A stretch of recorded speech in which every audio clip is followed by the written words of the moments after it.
7 dam, jedna krásnější než druhá. A teď vám k ním něco malého řekneme a dostanou malý upomínkový předmět, pamětní list, do kterého se jim během večera pak můžete upisovat, podepisovat, psát někam, co se tam vejde. Moc toho nebude, protože tam bude místa.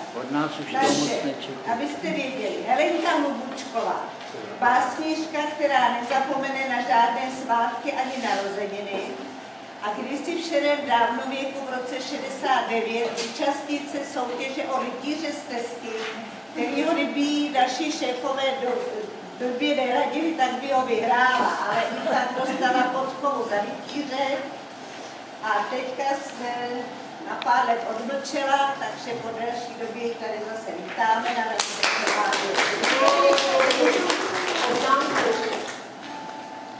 slavili v Kulatiny, krásným prostředí trhové kamenici u úžasného lomu pardubických potapěčů a vždycky to tam bylo naprosto úžasné. A protože koně při mazlení neznají míru, tak na Šumavě při jedné stezce jeden porízl prsota přes ústa, že s tím měla půl roku polízanice. To bylo první případ, kdy kouň kousnul kozu.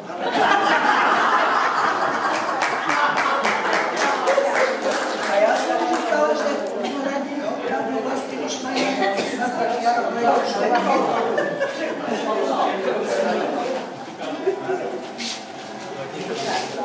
Marie Nováková, zvaná Máša,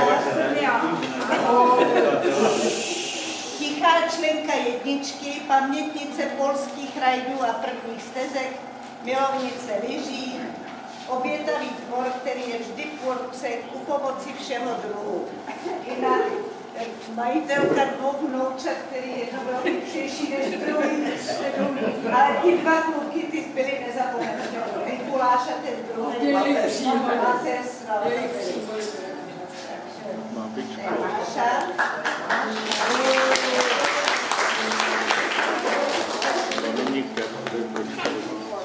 Další je Helenka Rosická, pamětnice začátku stezek s prvním majitelem Tondou, prý Klambu nebe, doufám, že se kouká, a dalších takových aktivit. Laskavá, houževnatá, přes všechny problémy a operace, stále chodící legenda a osobnost. Poslední době hlavně babičkuje a má naprosto neodolatelného Danielka, který nás tady druhý rok, no a psy, no tak prosím, vždycky patří. Jo, výborně.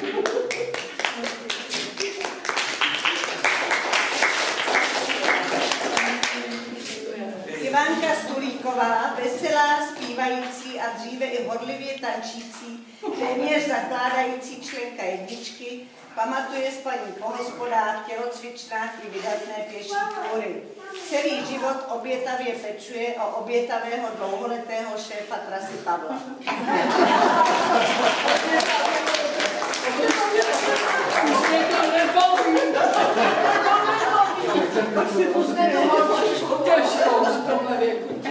Děkuju.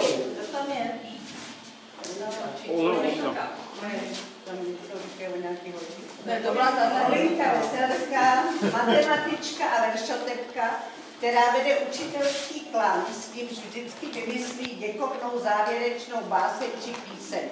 A po dlouhé pauze přivedla zpět na trasu báječného muzikanta Zdeňka, který dorazil i na dnešní oslavu, přivezl ho mladší syn Jakub, říkám to dobře, doufám.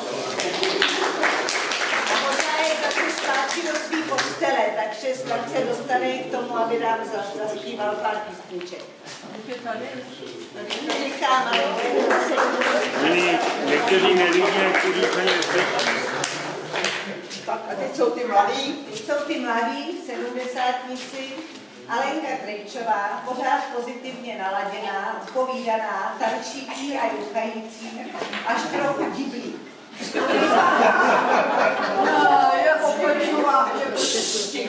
Turistka, cyklistka, lyžařka, chalupářka a taky pěkná zdravotnice celoživotní.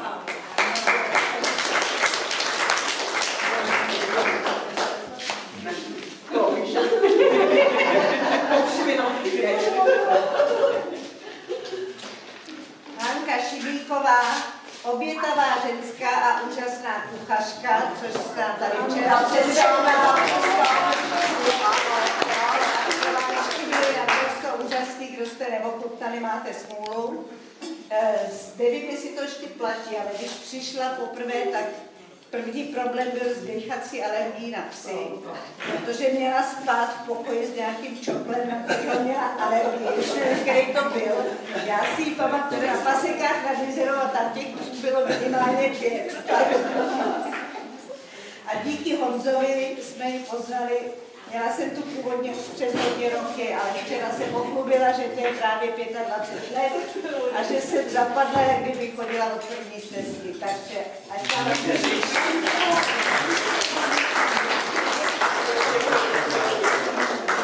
A ještě vzpomeneme na nepřítomného 70.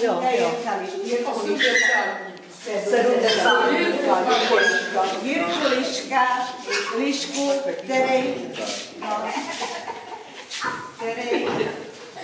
přijel, všechny vás moc pozdravuje a je to tichý, ostýchavý a nenápadný, takový i mělnický turista. Takže já jsem žila celý léta v Domění, že ho přivedla Jana Rohlíková a tam mi minulý týden vysvětlila, že sice jako jezdil Jirka k ní na chalupu na Čarodejnice, ale tam jezdil taky Henry, který blábolí kde koho, takže Jirku přitáhl na stezku vlastně on na jedničku. Takže to je sice taková polozásluha Jany a polozásluha Henryho. S Evičkou pečují o vnoučata i pejsky z útulku a pilně chodí do tanečních. Na trase pak ale hraje na kytaru, tiše zpívá a tak na tanec dojde jen zřídka. No, a ještě bychom mohli teda na chvilku stát na půl minuty na památku Pepína, který by s náma slavil 80 taky. Benčista, gitarista, negracář.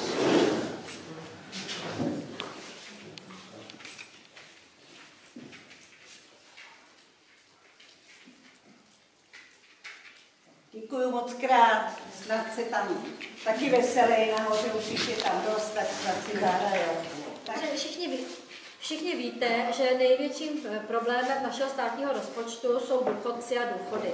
Že jo? Řeší se to politicky neustále, ale naštěstí teda bylo nalezeno vědecké vyřešení. Přišla na to tedy technická, přišla na to technická fakulta Liberci, která se inspirovala odvěkou touhou mužů a svůj projekt, který podle toho nazvala, pracovní název to byl Mlýn na staré báby. A my jsme dostali prototyp, protože dneska tady slavíme kulatiny 70 a 80, těch nejproblematičtějších pro náš rozpočet, víte, a zkusíme tedy z těch starých bab udělat, co půjde. První, nemusíte se bát, první je naše kamarádka Olinka a my bychom nedopustili, aby se něco špatně stalo. Jo? Ale zase je to prototyp. Držme palce. Prosím Olinku, aby nastoupila. Ano, první odvážná. Ano.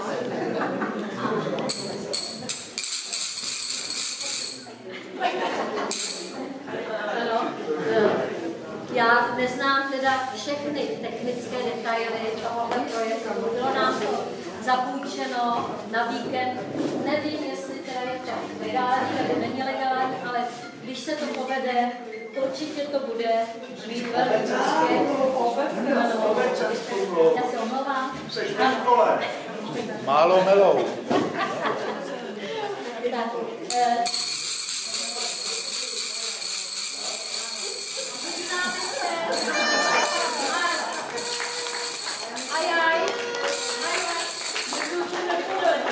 zpětný chod. Zařaďte zpětný chod. Ano. Tak. Vyšla nám tedy 90letá, omlouváme se, ještě stařec. Poprosíme Olinku, pojď Oli, to se povede. Pojď prosím tebe sem znovu. Jo, to půjde. Tady pár hřebíčků, pár šroubečků, pojď sem tady k nám. Bylo jí 70 a je jí 17. Krásných sladkých 17. Ano.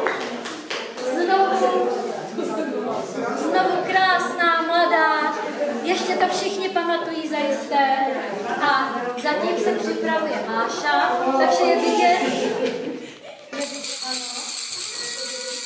A co se stalo s 80letou Mášou? Co se stalo? Krásných 20 let. List mladého světa, Máša, jedinečná, úžasná, krásná. Ano, takže funguje. Budeme moci dát o tom zprávu univerzitě, že tým vedený profesorem a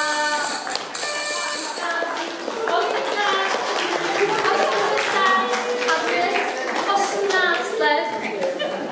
Zdenku je to dobrý, už není pod zákonem, dobrý je to.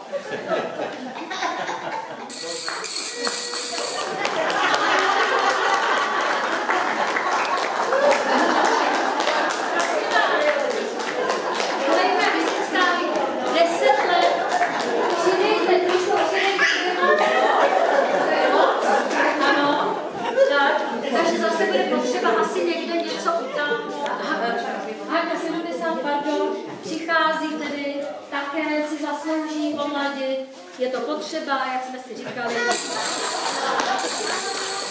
Ano, 16 let poznává svět, ano, svět a jeho radosti mládí, tak, ano,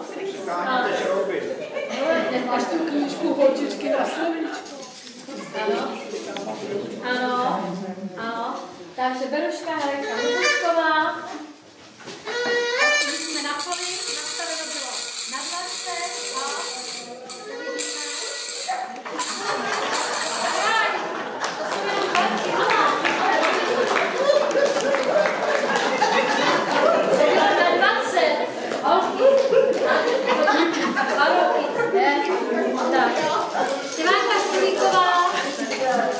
Ivánka Stulíková, věřím, že máme se na kvalitální omladili.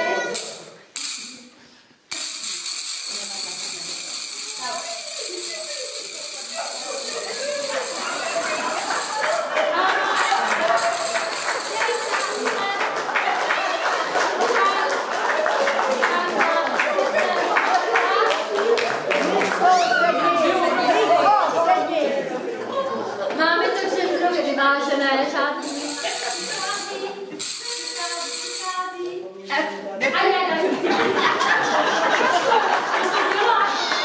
na starého Babiše by si netrvá. No.